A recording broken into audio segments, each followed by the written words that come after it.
Today we will be making these delicious blueberry crumble muffins, the perfect treat and the perfect recipe so that you can give some to your friends and neighbours.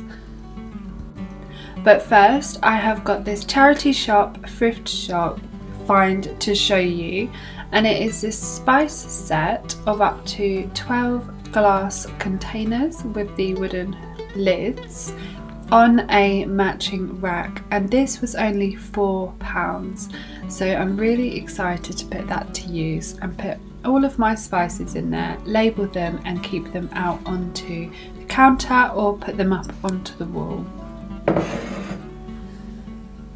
Let's get onto the muffins. So I didn't open my flour bag very easily.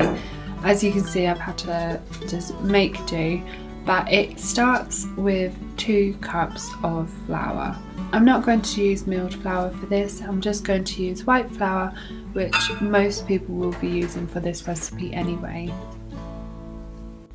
The thing I love about these muffins is it makes 16 regular sized muffins. I think that is a perfect amount because you can store them in an airtight container in a pantry or a cupboard.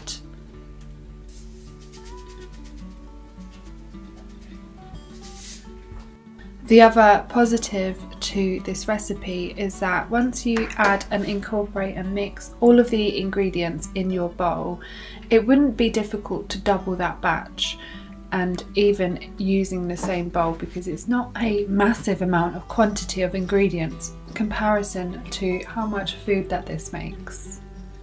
Feel free to experiment with how many blueberries you put in. If you are not a fan of blueberries, or your family members are not a huge fan of blueberry muffins, or load them up and you can probably put another quarter cup, half a cup of blueberries than what I did. So like all my cookie recipes and muffin recipes, it will just be a 1 bowl recipe. So it will be 1 bowl for the muffins, everything goes in, we mix it and you're done.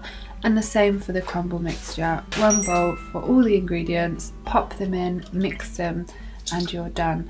So this is the longest part of this recipe, and it's just adding all of the ingredients into the bowl, but it is how you get those delicious muffins. I guarantee you will love them. I love the colour of blueberries. I think that it has such a beautiful burst of this purple blue hue, and to add them throughout a muffin is just delicious. I am filming on my new camera today, so I'm getting used to how the autofocusing works and all things like that, because if you didn't know, with my previous camera the autofocus didn't actually work. So every time I was in a shot, I would have to manually focus that, and then as I moved a bowl I would have to manually focus that. So I feel incredibly lucky that I was able to save up and purchase a camera that I was really excited to use, and it's one that myself and my family will use because we all enjoy photography and filming. So I'm just going to make my crumble mixture. If you've made crumble mixture before, you will know how easy and quick it is, but all you're going to do is add all of your ingredients and very lightly mix until just incorporated. You do still want larger lumps of the mixture to remain, because that is what gives it that traditional crumble look and taste. As you'll see, I'll just lightly go in with my spatula and leave it so there are a lot of crumbs left, but allowing that butter to incorporate fully into the sugar and the flour. It sounds a lot more complicated than it is. It's so easy and quick, and you can always make this recipe on its own and then top this crumble over some fruit in a small little dish and you've got a homemade crumble within minutes. So I have my muffin tins ready. I have a set of 12, so I will bake all 12 and then I'll put 4 more in at the end. And I didn't have any muffin cases, otherwise I would have probably lined some with muffin cases, But I go in with my trusty olive oil spray and spray the muffin cases. They will come out just fine, and it doesn't affect the taste at all. It's perfect. When you spoon in your muffin mixture, go about 3/4 of the way full, and then we're going to top with crumble mixture. I went light on the crumble mixture today because I wanted to get photos with the beautiful purple blueberries coming through, but feel free to entirely cover that surface of your muffin. In the comments, please tell me what you have been up to this week and what you have been making or what you have bought from the store to enjoy. I always love to know what other people are making. I always text my mum, what are you having for dinner tonight? And I often find inspiration from others. So I would love to know what you're up to and how your week is going. It's really feeling like autumn here, and we are officially in autumn, so I suppose that is expected. With a lot of rain in the United Kingdom, we just get a very muddy autumn. It is beautiful. We have the most beautiful colours on the trees, and I will show you that in some next videos once I've got some footage. I do love baking because although you need to watch the measurements a lot more than you do with just regular cooking, I don't feel like you should be made to feel like it is a stressful experience, because I know that a lot of people are made to feel like if the recipe says 2 cups, it must be perfectly weighed out cups. But personally, I am a bit haphazard with that, and I just, as you will see, I just pop the 2 cups in and I eye it. And the reason I say this is that I don't want you to ever feel overwhelmed when you are cooking or baking in the kitchen. When I first started out, I would get so overwhelmed. I would be meticulously weighing out all of the ingredients, and it just took away the joy. It took away the peacefulness that you can have when you're making a dish.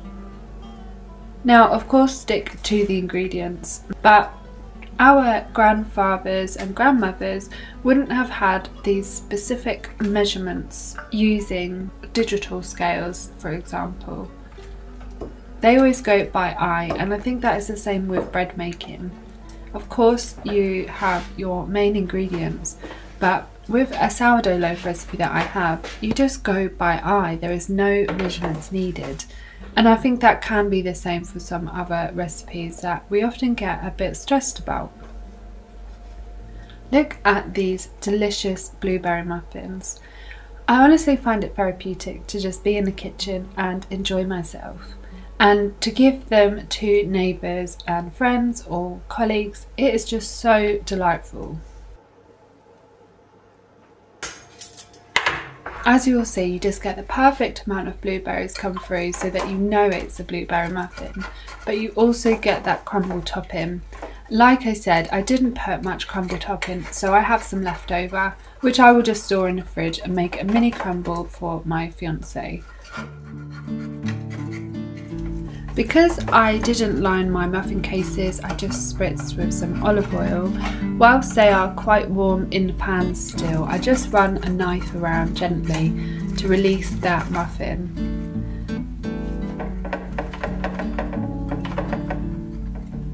If you go around all of the muffins, and then what you can do is just tip them over onto the baking tray, and they should come out very easily. 1 or 2 might get stuck, and all you need to do is just go through with your knife again, just very gently, so that you're not cutting the sides. I find that this is the easiest method, and it saves you spending money or looking for muffin cases, because as I don't often use muffin cases, I don't know where they are, or I just don't have any in the pantry, so I just try to use some spray, which I've got, and that works fine for me. You can also use silicone muffin trays, which I do have, but they are just slightly different, and for my pictures today I just wanted to get some uniformed muffin sizes, so I just stuck with this method. Just be careful when you are running your knife around the muffin tins that you aren't scraping away that non-stick coating. You can also use like a thin silicone spatula. I have one that is like a knife almost, so you can always use that if you're worried about using something sharper. Place your muffins onto a baking tray to cool completely and then store in an airtight container. These muffins are great enjoyed cold, and you can microwave them for a few seconds with some custard and it's like a crumble. They are absolutely delicious, and I promise that once you make them you will agree. I hope that you enjoyed today's video, and I really appreciate everyone's patience with me while I'm learning to film and do voiceovers. Please remember to like, comment and subscribe, and I will see you in the next one.